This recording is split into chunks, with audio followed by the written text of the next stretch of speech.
Help me to reach 2,000 subscribers. The words hit me like a slap. You are not worthy to touch me. Your kiss makes me sick. I remember the way her voice cracked, not from guilt but disgust. It was past midnight, the glow of the hallway light spilling onto her face, making her look both angelic and monstrous. My throat burned. I wanted to scream, to demand an explanation, but my body froze. I just stood there, staring at my wife of 7 years, realizing for the first time that she looked at me not with love, but with revulsion. Why? I finally managed to whisper, the word trembling like a dying flame. She looked away. Because I can't pretend anymore. Those 6 words shattered something in me. I had always sensed distance, her late-night work calls, the way she turned her phone screen away when it lit up, the half-hearted smiles. But I told myself it was stress, exhaustion, maybe depression. Never betrayal. Never this. I walked past her into our bedroom. The scent of her perfume, once my favorite, felt suffocating now. On the dresser lay her phone, unlocked, face up. A message flashed across the screen.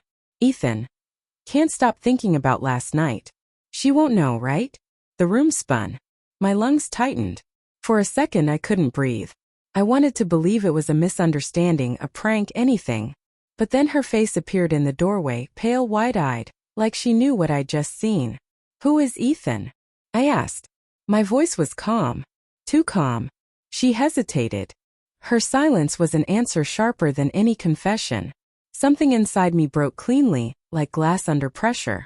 You said my kiss makes you sick, I murmured. Does his make you feel pure again? Her lips parted, but no words came. The quiet between us grew heavy, almost alive. I could hear the hum of the refrigerator in the kitchen, the soft tick of the clock on the wall. Mundane sounds now mocking the chaos inside me. When she finally spoke, it wasn't an apology. I didn't mean for it to happen, she said. You stopped seeing me. You stopped hearing me. I laughed, short, bitter, and broken. So you found someone who does? She flinched but didn't deny it. That hurt more than if she had screamed at me. I sat on the edge of the bed, my fingers digging into the mattress. My mind spun through every memory. Her laughter on our honeymoon, her trembling hands during our first fight, the nights she claimed to work late. How many of those moments were real? How many were lies I was too blind to see? I wanted to hate her, but part of me couldn't. That was the cruelest part of betrayal. You don't stop loving them right away. You just learn to coexist with the pain. She stood across the room, tears sliding silently down her cheeks. I was lost, she whispered. He made me feel alive again. You made me feel invisible. I wanted to shout that she was lying, that I had given her everything. But in that instant I saw it. The truth hiding behind her trembling voice. She wasn't trying to justify what she'd done. She was trying to convince herself it meant something. I never stopped loving you, I said quietly. Her shoulders shook. Then why do I feel dead when you touch me? The words were a knife to the chest. My breath caught, my heart pounding so hard it hurt. I stood up, walked toward her, and for a brief moment she didn't move. I looked into her eyes I'd memorized 1,000 times. And saw only guilt, not love. You're right, I said. I'm not worthy to touch you. I reached for the door. But not because I'm lesser.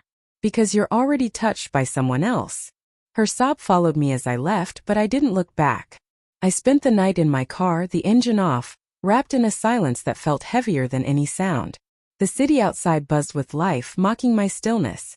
Every thought was a wound reopening. How long had she been lying? Did her mother know? Our friends? Was everyone just waiting for me to catch up? At dawn, I drove to the cliffs overlooking the ocean. The horizon was bleeding with color. The sun dragging itself up like it, too, had survived a long night. I stared at the waves crashing below, each one erasing itself against the rocks. Over and over, relentless. She called twice. I didn't answer. By the third call I picked up. Daniel, please come home, she said between sobs. We need to talk. There's nothing left to say, I replied. You made your choice. I ended it, she said quickly. With him. It's over. I laughed again, softer this time. You can't unbreak something by saying sorry. Silence. Then, do you hate me? I hesitated. No, I said finally. I pity you. You traded honesty for excitement. comfort for chaos. And now you're left with the pieces of both. She cried harder, but I felt nothing. The ache had burned itself out, leaving only numb clarity. Weeks passed. I moved into a small apartment near the coast. At night, the sound of the sea was the only voice that didn't lie. I started painting again, something I hadn't done since college. Each canvas was filled with fragments of color and pain, half memory, half therapy. One evening, as I cleaned my brushes, there was a knock at the door. I opened it to find her standing there, a folded piece of paper in her hand. "I needed to give you this," she said quietly. It was a letter. Inside, her handwriting trembled. "You were right. He never saw me. He only wanted the parts you built." I looked up at her, and for the first time I didn't feel anger. Only distance. "I hope you find what you were looking for," I said. She nodded, tears brimming again. "And you?" "I already have," I said, glancing at the half-finished canvas behind me, a sunrise over a dark sea. As she walked away, I realized something. Betrayal doesn't end when they leave. It ends when you stop letting their shadow live inside you. I closed the door, took a deep breath, and picked up my brush again. This time my hand didn't shake.